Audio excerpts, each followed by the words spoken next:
del Arauca vibrador. Soy hermano de la espuma, de las garzas, de las rosas. Soy hermano de la espuma, de las garzas. Regresamos con la hora clave. Recordamos que pueden interactuar con nosotros a través de la etiqueta numeral hora clave. Y le damos la bienvenida a nuestro invitado Hugo Quintana. Hugo es musicólogo, es historiador, es profesor de la Cátedra de Musicología de la Universidad Central de Venezuela y nos trae un tema bien interesante. Bien interesante. Hoy. Bienvenido. Sí, Muchas porque gracias. el alma llanera, que para todos es, tú sabes, cuando suena el alma llanera y más si estamos afuera, se mueven muchas Sentimos fibras. la presencia nacional. Claro.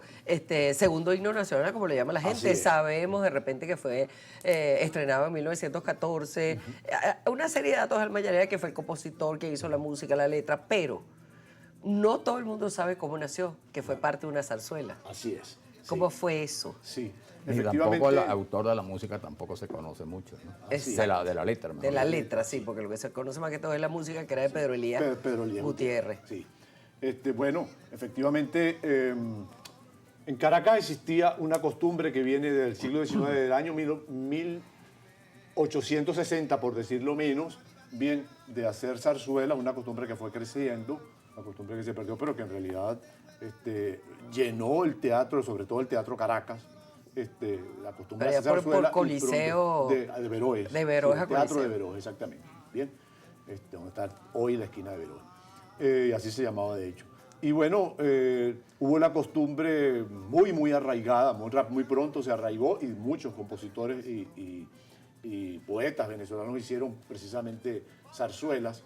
Y justamente para el año 14, ya más bien cuando la zarzuela empezaba como que su lento declinar, porque tampoco fue tan rápido, pues se compuso esta zarzuela en un acto. Era una zarzuela pequeña, se hizo de hecho con dos zarzuelas más de venezolanos, una de ellas de Leoncio Rodríguez, y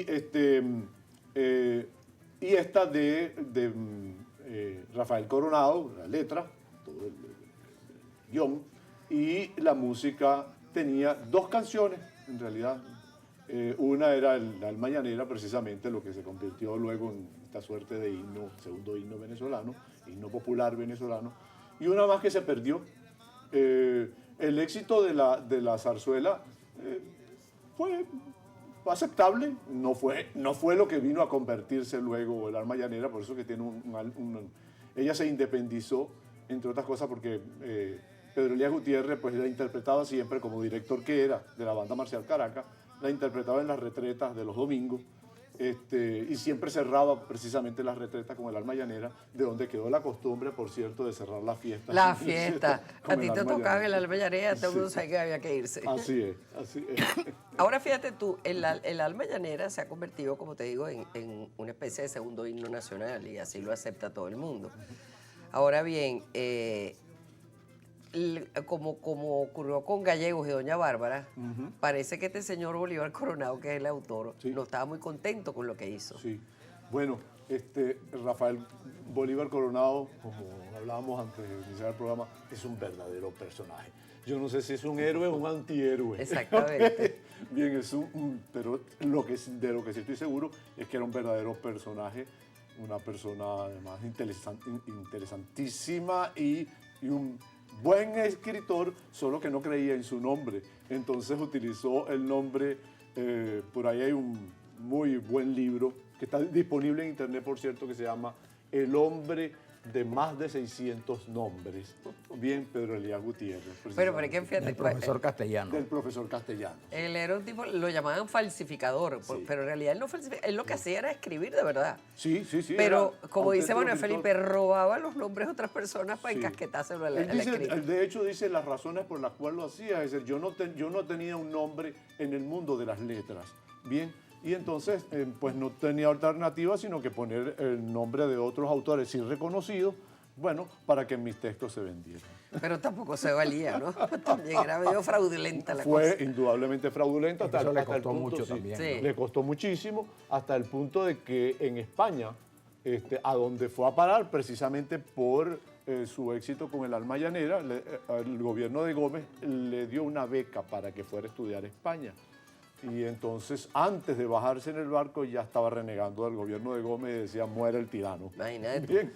Bueno, en España consiguió trabajo precisamente para una editorial de Rufino Blanco Fombona. Y justamente cuando Rufino Blanco Fombona, por uno de estos plagios, porque es que una de las cosas que le pidió Rufino Blanco Fombona es que fuera a buscar en la biblioteca de España, digamos, textos de cronistas, Sí. inéditos para reeditarlo. Y entonces él no iba, sino que se ponía a escribir él mismo y le daba el nombre de un cronista.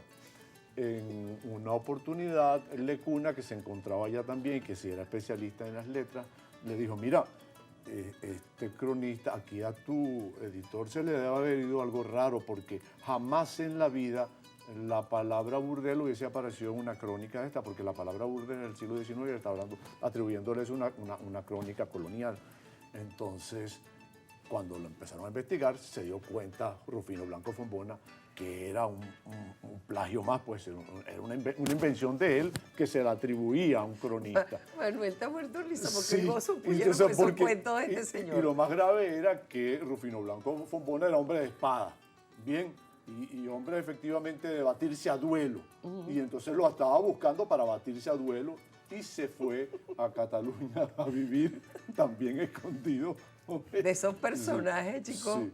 Un verdadero personaje. Geniales. Pero además eso confeso, porque es que hay una autobiografía que se llama precisamente Memorias de un semibárbaro y él cuenta todas estas cosas. O sea, tampoco que, No, claro, tampoco es que la estoy inventando confeso, yo, ni que la he como inventado dices lo que tú. has estudiado. Ahora fíjate, ¿cómo era ya que tú mencionaste el siglo XIX? Porque no hablas un poco del contexto donde Sí. este señor se inspira Es muy importante. en lo que era la belleza y la exuberancia del llano venezolano para hacer Esto es muy importante. esta letra. Yo creo que esto es muy importante porque ayudaría a comprender por qué el alma llanera se convirtió en lo que se convirtió.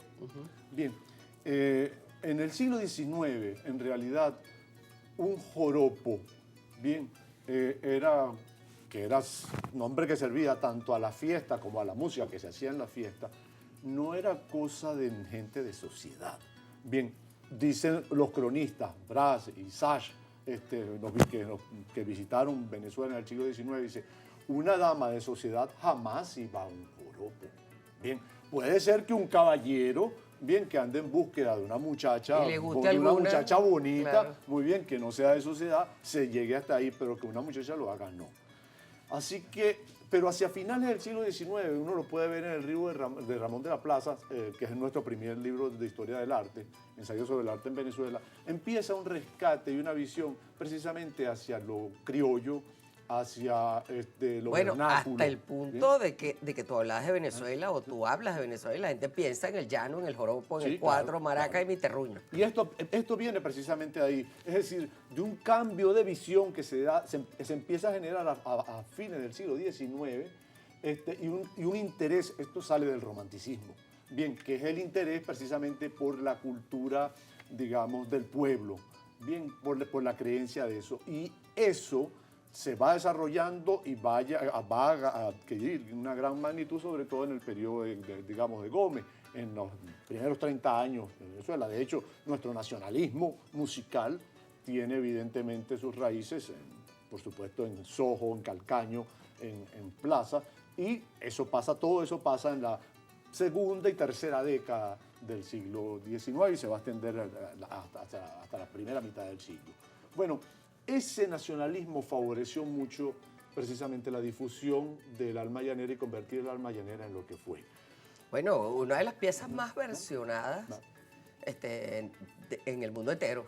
Sí, claro. Porque ¿cómo todo el mundo Y le sabe el alma representativa, llanera. sí, claro, sí, Sí. sí. Hay una pieza, por cierto, que le antecede al alma llanera y del cual, si uno la escucha con cuidado, yo la invito, porque pueden conseguir muy buenas versiones, indudablemente que en YouTube, ahora con tantos medios que disponemos. Por cierto, de estos libros también se pueden encontrar versiones en Internet, digitales, perfectamente descargables.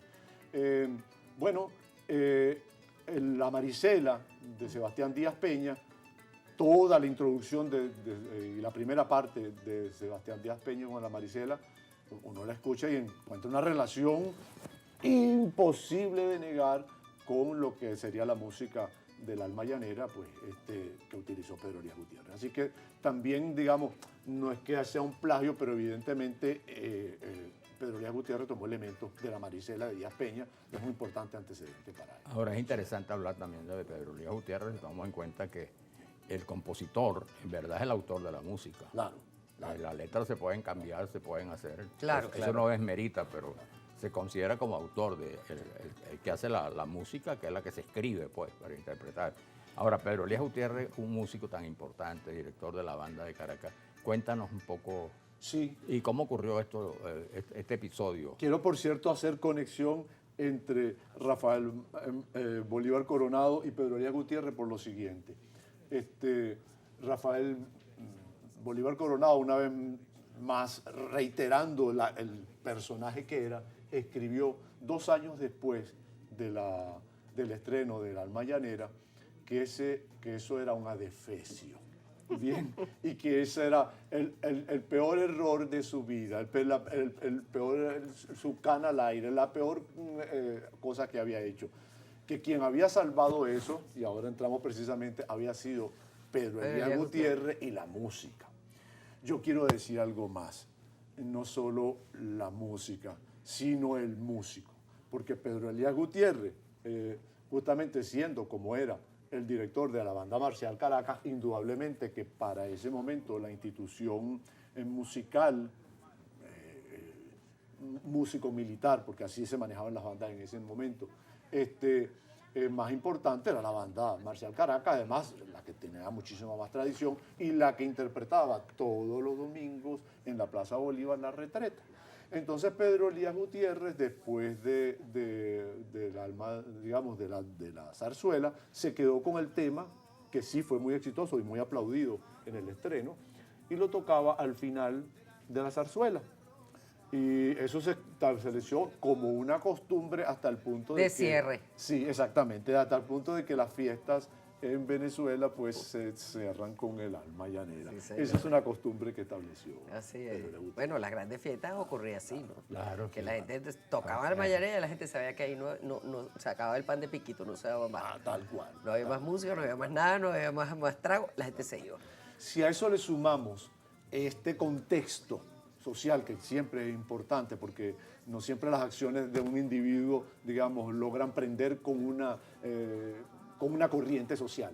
Sí. Bien, en este caso coincidió precisamente la interpretación frecuente y muy regular del alma llanera con este espíritu nacional, que por cierto vio de una manera sin duda sesgada, digamos, pero como una representación de la venezolanidad, la música llanera, sí.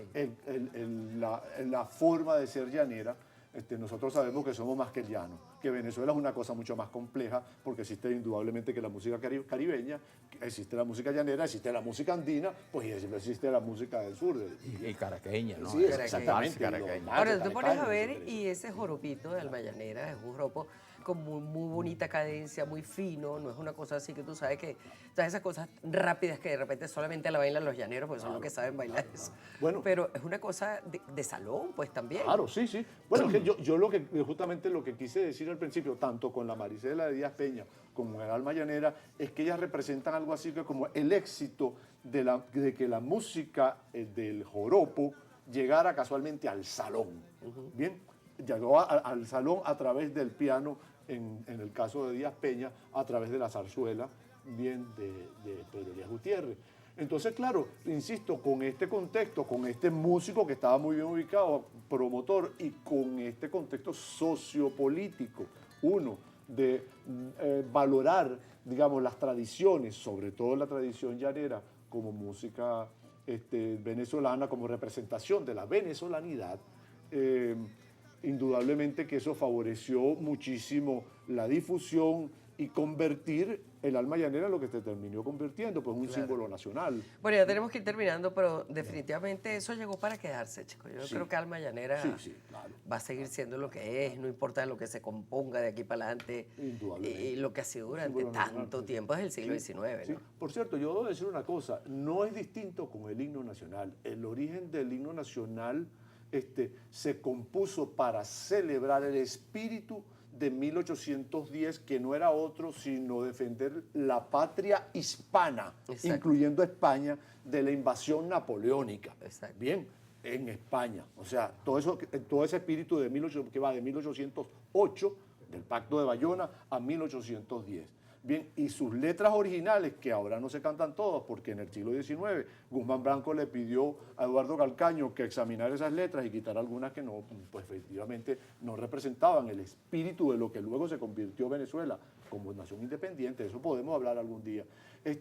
Entonces, se convirtió también, bueno, en lo que luego fue, de tal manera que las tradiciones, también los pueblos son como muy espontáneos. El folclore es así, la gente termina haciendo suyas y entendiendo como representación de lo nacional cosas que tal vez en su origen tenían una distinta significación y un distinto... Bueno, justamente sobre eso, como tú dices, seguiremos hablando Sí. desde otras perspectivas, ¿no? Así es. Pero es que hay que hacerlo porque entender todas esas cosas nos ayuda también a entender dónde estamos parados, Sí, qué es lo que quiénes somos. somos, qué es lo que somos.